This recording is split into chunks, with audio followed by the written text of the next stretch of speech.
Siguro ako sir mga 4 hours. 4 to 6 hours. Si kuya madaling araw andito na po eh. Start kami ng milking 4:30. So tapos na yung milking for the day? Opo, yari na po. Ano yan? Naibenta na? Opo, nasa kooperatiba na Nasa yan. co-op na. Naibenta na rin po sa mga Indiano. Nasa cultural nila yung pag-inom ng gatas ng milk. Oo. Ng gatas ng Carabao. bupalo. Ginagawa lang panir. Ano yung panir? Cheese po nila. Oh. Ang naging challenge po kasi sa amin nung una nag-alaga kami, yung market ng gatas. Nung una. Although may may kooperatiba kami na maghahanap ng buyer, problema, na tinatapon pa rin, napapanisan kami. Yung mga Pilipino, hindi sanay na uminom ng gatas. Until kayo, no? Opo. Hindi sila sanay. Dahil nasanay sila nang iniinom yung powder, Bear Brand, Nido, yung mga nakalata. Tuwing may nagtatanong sa akin pag national feeding program, turuan niyo yung mga anak niyo na uminom ng fresh milk. Para naman makatulong din sa magsasaka. Para hindi laging import na lang iniinom ng mga anak niyo. Gusto mo bang matuto ng agribusiness, crops, livestock and poultry, aquaculture, at ma-inspire sa mga success stories? Agribusiness, how it works! As a YouTube channel, Agribusiness features entrepreneurs, farmers, organizations, OFWs, investors. However, beyond our usual content and official endorsements, Agribusiness does not engage in other business dealings with them. While our viewers and featured individuals and entities may choose to pursue business deals with each other on their own, we encourage them to be cautious in doing so. Agribusiness Connect is in its 3rd year. Join us on August 8, 2026 at Elements at Centris. Explore the right agricultural venture for you and get inspired by industry experts' success stories. Agribusiness Connect Year 3 is co-presented by Bayer, DeKalb. A day of panel discussion, inspirational talks, business socials, and exhibits. Ask your questions in an open panel discussion with Juanjo Araneta of Central Azucarera de Tarlac, Rowena Africa of Juan Lipa AgriVentures Corporation, Dr. Richard Torno of Torno Agro, Attorney Carlo Benito Cruz of Don Benitos, and special guest speakers, Secretary Conrado Estrella III of Department of Agrarian Reform, Constantine Stan Tanchan of Aquatic Phoenix Aquaculture Group, Dr. Rosalind Wee of W Group of Companies, who will be this year's Best Young Farmer, People's Choice Award, and Farmer of the Year. Find out at Agribusiness Connect Year 3. Register now and avail our promo discount. Find the link in the video description or message us on Agribusiness Facebook page or 0917-827-7770. Strictly no walk-ins. Agribusiness Connect Year 3 is co-presented by Bayer, DeKalb. We would like to thank our major sponsors, Tate Aqua Feeds, Greenland Bio-Organic Fertilizer, All Certified Equipment Trading Corporation, Agridom, Metro Pacific Fresh Farms and Innovative Agro Industry, Bulacan Dragon Fruit Depot, Don Ricardo's Lechon House, Sanadu Max Power, Agrimac and Lovon, Amo, Ako'y Magsasakang Organiko, Adinso and Iritech, Sugarcane and Beyond, Don Benitos, Transfer It, Crispy King. We would like to thank the following sponsors: Rumsol, Bio and Fertilizer, Rural Bank of Angeles, Asil Laboratories, Tuburan Coffee, and Tuburan 360, Rigswan, Mango Tours, Houston, Texas, Adamco. Win a free trip to your chosen destination. This raffle is brought to you by BNG Travel and Tours Services. Free Aral at Gala Tour, made possible by Inspired Learning Tours. 5 lucky winners of 10,000 pesos worth of gift certificates, courtesy of Kiwami and Yabu. Enjoy an exclusive discount when you book your stay at Harold's Hotel. See you at Agribusiness Connect Year 3. Register now. Natuto na sila na yung iba, bumibili na dito, bumibili sa kooperatiba. Pero mas marami pa rin po mga Indiano na bumibili. Ang kadalasan bumibili po doon, wala kang makita na teenager na bibili ng gatas na puro matatanda. Matanda. Opo. Kasi naniniwala sila na pampatigas ng buto. Tama naman po yung gatas. Oo, Gatas sa calcium. Yung mga kabataan, bibili sila yung flavored milk na. Kukunti lang yung gatas doon na talagang raw. Mahal di ba? Mahal yung gatas Opo. Pag binibenta, as in puro ba? Or may halo? Dito sa amin as in raw po yun. Wala siyang halo. Pero yung sa kooperatiba, may halo na formula po yun. sila. May formula na po yan. May formulation na yan. Saka ang Pilipino po kasi masyadong mahina ang lactobacillus. Hindi kakayanin? Oo, hindi kakayanin. Kaya kailangan mag-extend? Opo, kaya yung iba pinapasteurize. Oh, I see. Ikaw, sanay ka? Hindi rin po. Isang tasa, medyo magdadayarya na ako. Pag raw, ang kailangan i-pasteurize. Anong activity na pwede natin gawin ngayon? Mamaya sa sir, feeding? pwede tayo magpakain. Sige, magpakain tayo. Padating po yung kwan. Hintayin natin? Tawagan ko po. Sige. So, raw yung papakain natin? Opo, raw po. Ito po yung mga silage eh. Kailan mo ginagamit yung silage? Pag panahon na wala tayong mapakain. Okay. So, talagang for storage talaga. Opo. So, kung may fresh papakain. Opo, pero mas maganda po na silage ang pinapakain dahil sa fresh protein na lang no, nasa 30%. Ang silage nasa 70%. Ilang months to? Days? Pinanak siya nung March 13. March 13. Ito, 3/13/26. Kita mo? Hello kuya. Yari na kayo dyan. Iniintay ni Sir Buddy na magpakain eh. O gusto mo, sunod tayo doon? Gusto niyo bang puntan, sir? Pwede rin. Sige, sige. Para may activity. Yan po yung brother ko, si Kuya Erson. Dito na. Opo. Wala pa, punta namin. Punta namin.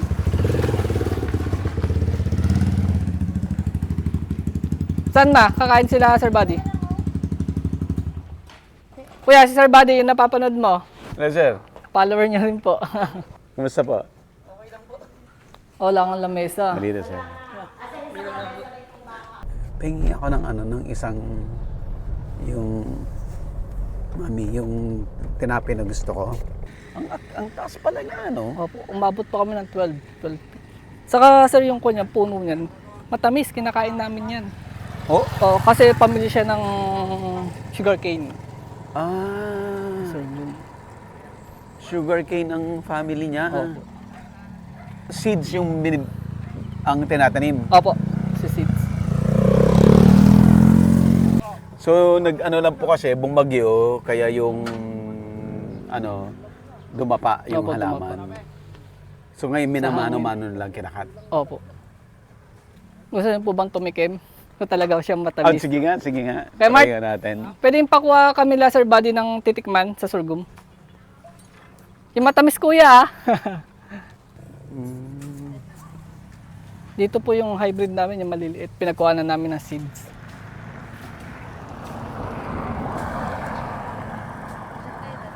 Di pag sinilage mo to, hindi mo na kailangan molasses.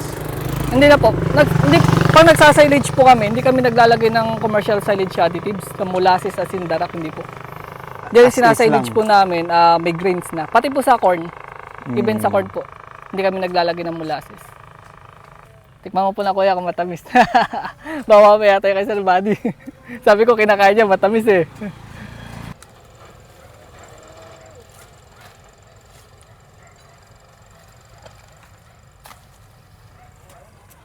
Matamis ba? Parang tubo po. Parang tubo. So kung bibinhin mo yan, hayaan mo lang ma-dry yung bunga. Opo, pag namuti na siya, pwede mo na pong i-harvest, then ibilad mo na lang po. Pag hinayaan niyo po kasi ang iibunin po yan, kakainin ng ibon. Kakainin ng ibon. Bigas po, pwede rin siya, going grain.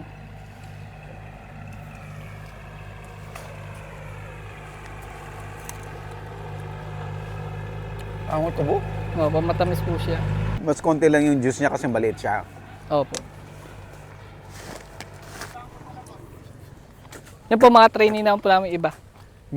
Mga trainee po namin. Mga estudyante? Opo, mga trainee. Kaya si Ate Janet. Kaway Ate Janet. Si Sir Chris, si Kuya Ramil. Ako, mga pupunta ng New Zealand itong mga to, sigurado. Opo, mag-a-apply po yung mga yan. Ilang months normally yung sorghum bago mo siya i-harvest Pang- from planting? Kung gusto mo pong pang silage siya, 75 days. Pwede na po siya. Opo. Ganyan nakalaki yung 75 Opo, 75 to 80 po. Pag gusto mo po siya na pang grain, abot po siya ng mga 100. Yung grain po, pwede mong kuhanin yung puno, pangkain mo pa ulit. Yung buto niya, pwede mo na pang tanim ulit. Yung grain. Opo, yung grain niya. Tapos pwede rin ipakain yung grain. Pag matigas na sir, hindi na siya malulusaw sa rumen nung sa stomach nung kalabaw. Kaya kailangan pag kukuha kayo sir pang silage, ganito siya sir. Malagatas siya.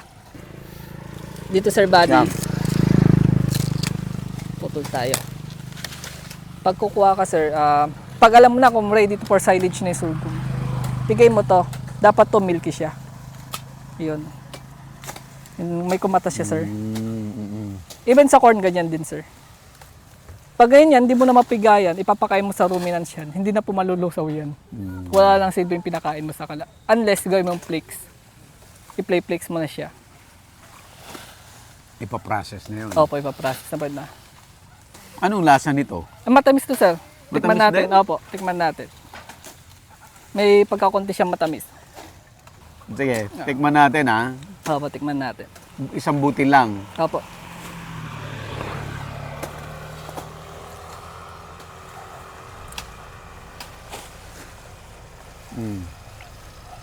May siya ng konting tamis. Oo.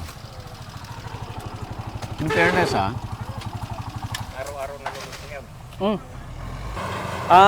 Ganun ang sistema. Opo, sinusubo. Kasi dumapa. Opo. So ilalagay mo dito sa isang Sa gilid. gilid. Po. Dati sir, na ipapasok namin, hindi pa umuulan. Oo. Ngayon, mababalaho yan pag ipinasok dyan. Ba't hindi niya pinuputol hanggang doon sa kaduluduluan? Kailangan sir mag-iwan eh. Mga... Kasi nga tutubo. Opo, tutubo. Kailangan may iwan na ay. Ipakita natin yung iniiwan na ay para alam ng audience natin. Ito sir, dito may tumubo na sa kabila. Dito. Ito sir, buddy, second raton na to. Second ratoon. Hindi, Ibig sabihin, third raton third. na pala to. So twice na siya na-harvestan. Opo, twice na siya na-harvestan. Ito po yung tsura niya, oh.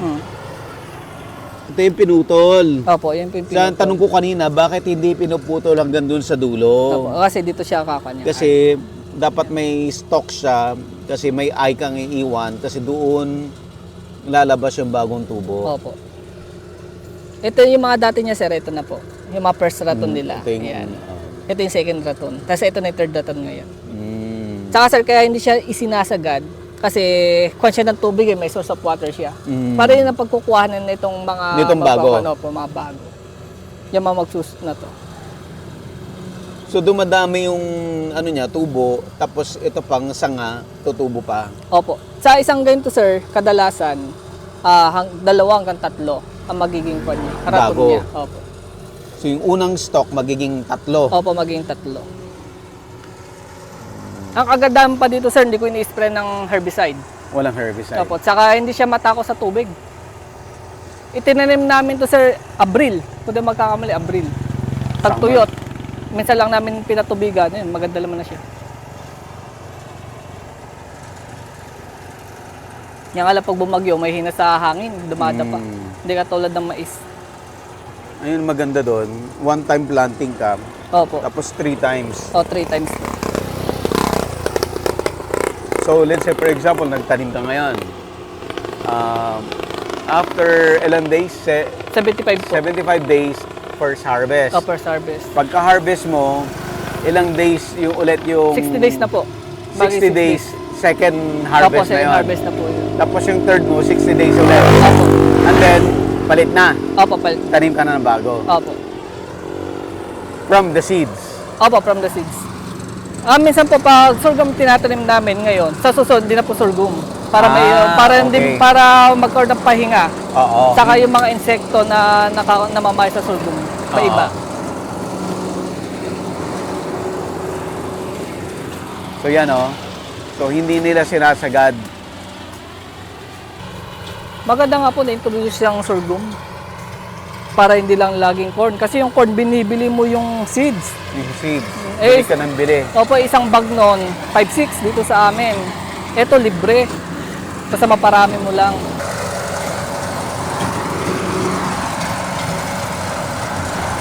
Supposedly yan, nakatayo na dadaan yung machine. Opo, i-atras lang yan po na ganun yan. Forage harvester. Forage harvester. Sa'yo yan, bale, Opo. Moises.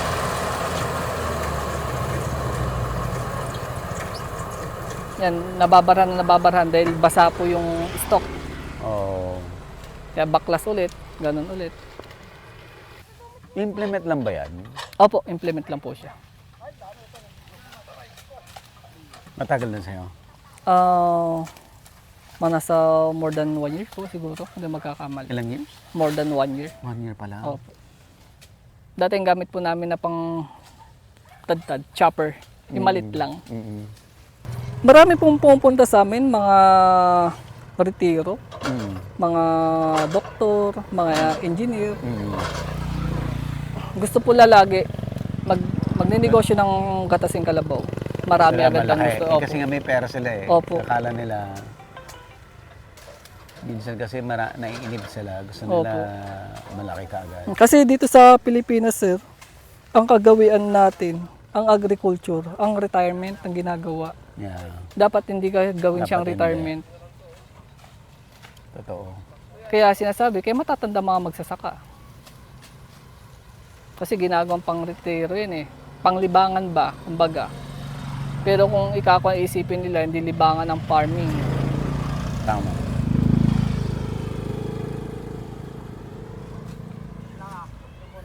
Pati yung mga dahon niya na dry, kasama yon. Opo, kinakain din po yan.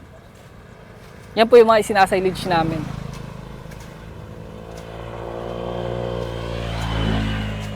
Gagrind siya. Again, kaya sinusubo dahil nagbagyo dito at bumapa yung mga halaman. So, tinabas na lang nila at isusubo na lang para ma-grind. Sir Buddy, yung kanya, ang dami natutulungan, ang dami na-inspire sa ginagawa nyo. Oo. Sana mamulat yung mga kabataan at magising ang gobyerno. Maganda sir dito pag ano yan ng sibuyas. Pwede nyo ikon yung kooperatiba namin. Sige. Sila ang first cooperative na tinulungan sa Gipsaka. Oh, okay. Dati problema namin ang market ng sibuyas. Inilapit sila kay Jollibee. Oo.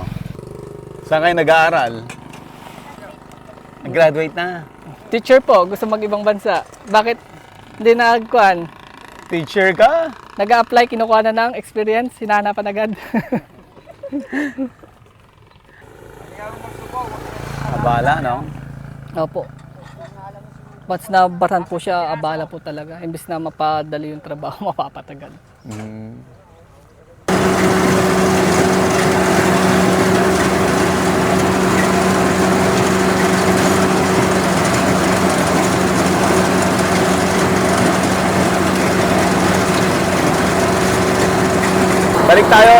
Balik tayo sa farm. Opo, Kasama na natin siya. opo. Babalik po tayo sa farm. Kasi magpapakain po tayo doon sa farm nila, Moises. Let's go.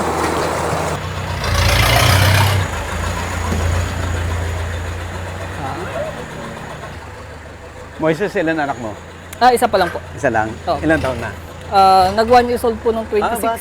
Bago kasal ka? Nung Bago last- kasal ka lang? Opo. Medyo may edad na rin nung nag-asawa, 31. 41. Ayan, oh, alam nila, oh. Alam nila. Alam nila Sir, kakain ingat po sila. dito. Dito ko lang po tayo.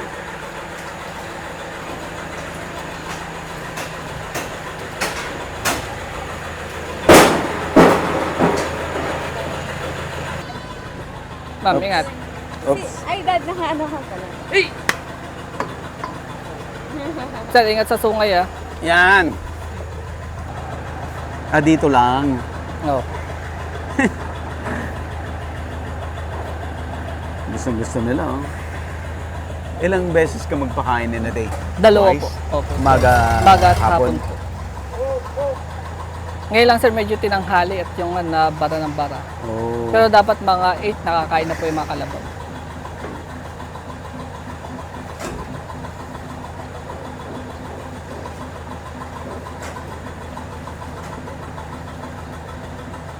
Ilan ang tao mo?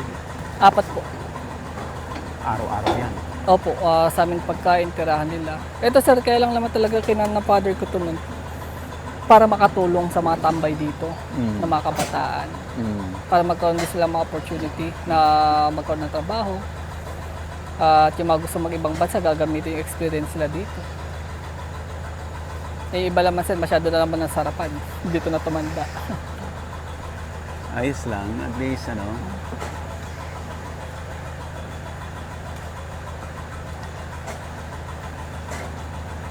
So, yung mga taniman mo, lupa mo yan or nilagay mo?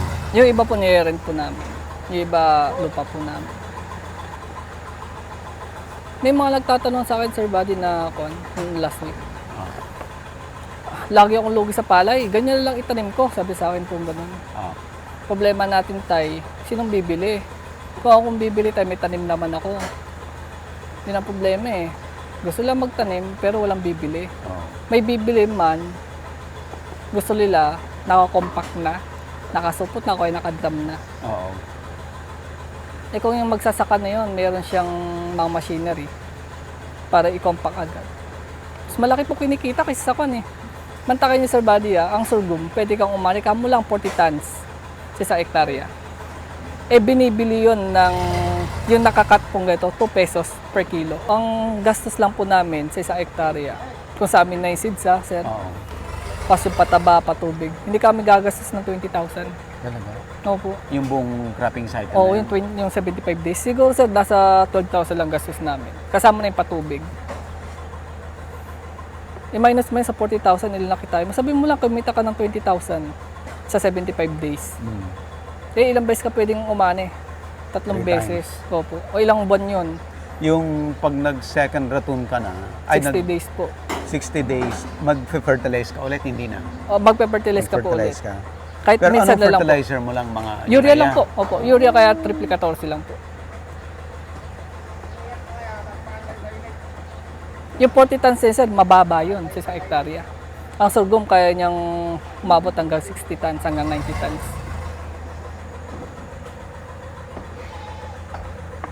Yung ibang magsasaka po kasi hindi pala ganun na alam. Sa kung malaman man nila, ang una lang tatanungin, saan ko ibebenta yung ani ko? Mm. Unless talaga may sarili rin siyang alaga. Opo, alaga. Dapat talaga may sarili kang alaga, tapos yung sobra mo, yun lang ibebenta. Opo, yun na Dapat ibebenta. ganun yung model. Opo.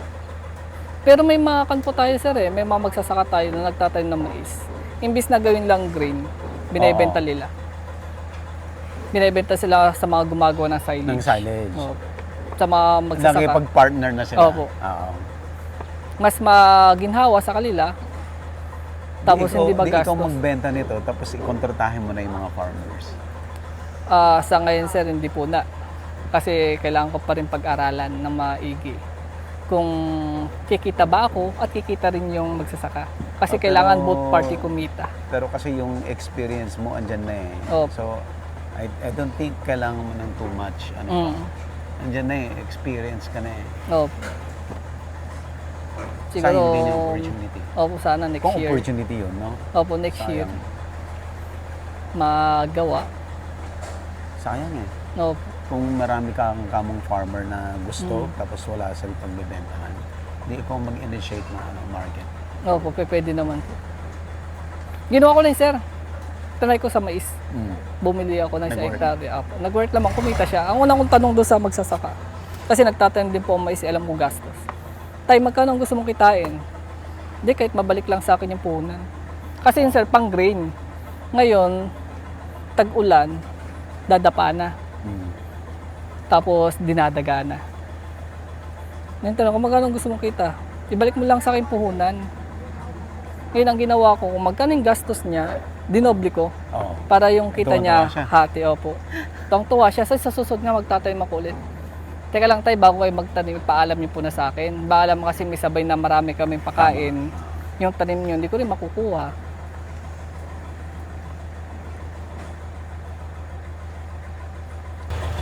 Ito. Opo. Ito yung matapang. Opo, mabagsik po eh. Ito yung bull.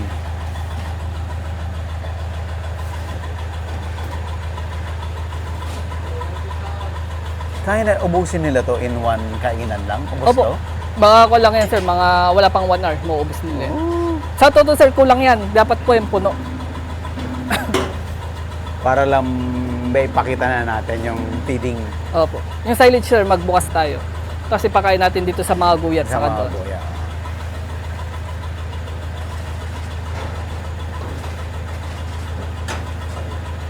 Kumbaga fresh na fresh yan. Opo. Wala nang mas fresh dyan. Tuwing hindi kasi kami tinuturing na magsasakay ng PCC. Pamilya ang turing po sa amin. Doon ko mararamdaman po talaga pag may seminar kayo, training and seminar. Iba yung way na pagtatrato sa inyo.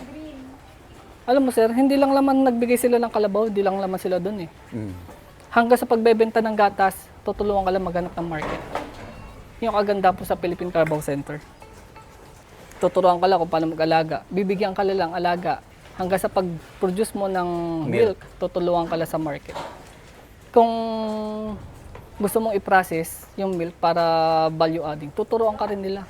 Hindi ka pa nag-value adding. Hindi pa po kami kasi sa kooperatiba may MOA kami.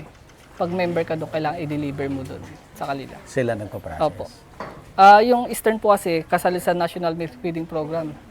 Sila yung nagbibigay sa mga elementary. Okay na rin sa yan? O later gusto mo rin mag-process? Sa akin sir, okay lang. Dahil once na kumikita yung co-op, kumikita rin ako eh. Kasi yung balik tangkilik sa yung patronage refund na sinasabi.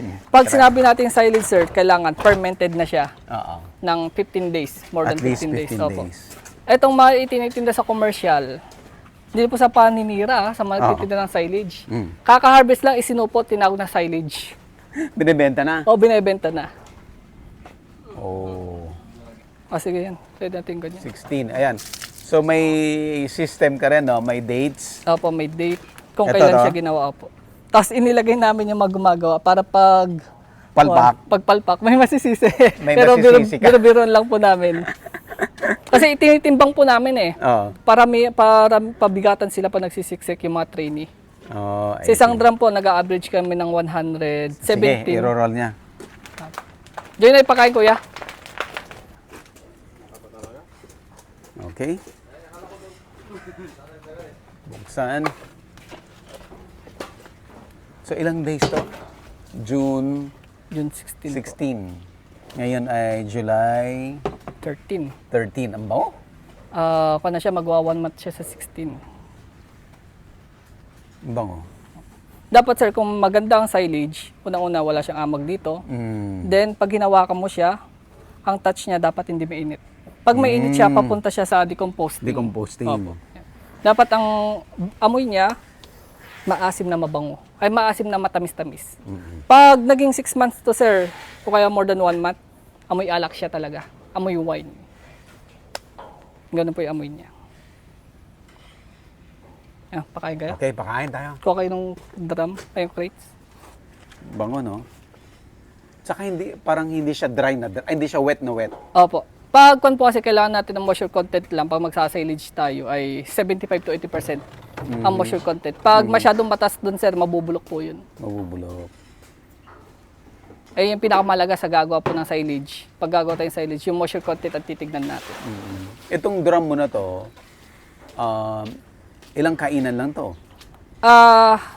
Sa hayop po, sa kalabaw po kasi 50% ay 10 to 12% ng kalang body weight ang kailangan lang makain.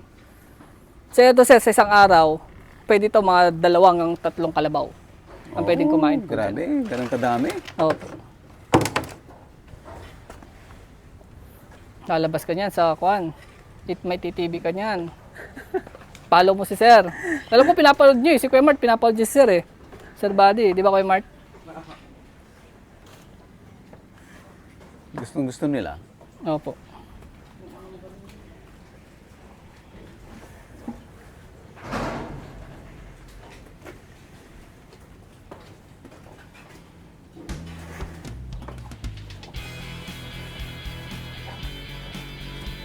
Agribusiness, how it works. Instruct, inspire, succeed.